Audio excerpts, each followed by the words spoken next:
One day Jesus had a conversation with his disciples in the book of Mark chapter 10 verse 35 to 46. Among the 12 disciples were two brothers, James and John. They had a request to Jesus, and they asked him, Lord, we would like each of us to sit at your sides in your glory, one at your right, the other at your left. But Jesus responded to them by asking them a question. Can you drink the cup that I drink, or be baptized with the baptism that I am baptized with? They said yes.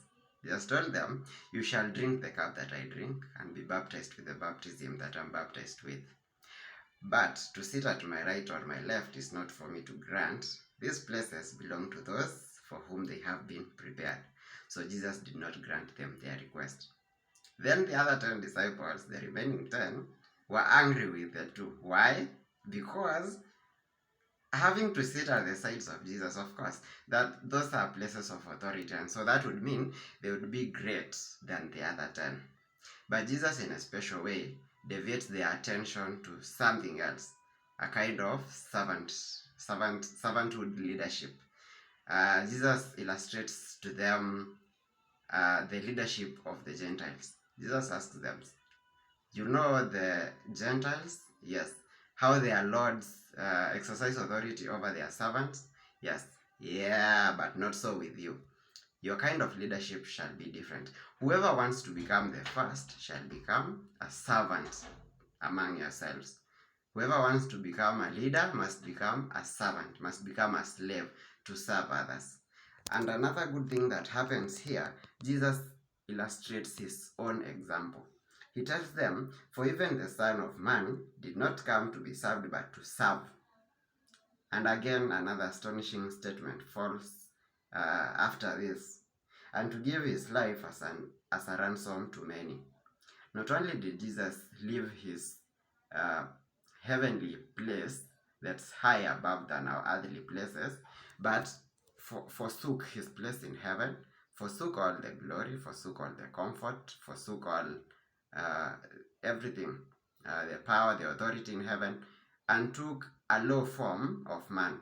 There are other forms that he could have taken, for example, the form of angels, which are higher than humans, but he decided to take a form of human, and even as a human, he chose to come through the smallest tribes that existed at that time, the Jews. And even among the Jews, he still took a very low form of among families that were very poor. Mary and Joseph are not told to be rich in the Bible, as we all know. But again, Jesus illustrates this. The kind of leadership that he wanted his disciples to lead was a kind of servanthood leadership, where you don't exercise authority over the others, you don't exercise the authority over your servants, no, but in fact, you become a servant to those people. You are a leader, you want to be a great leader, become a servant to them. And that's a real challenge, of course. How many of us would be in authoritative high places and still take humility even in our service to others? That's a challenge to all of us as we think through it. And to conclude this session today, Jesus tells them he also gave his life as a ransom to many. And also, as he mentions later on in the book of John, that he laid his life for others. He laid down his life for the salvation of others. Have you believed in the salvation that Jesus brought?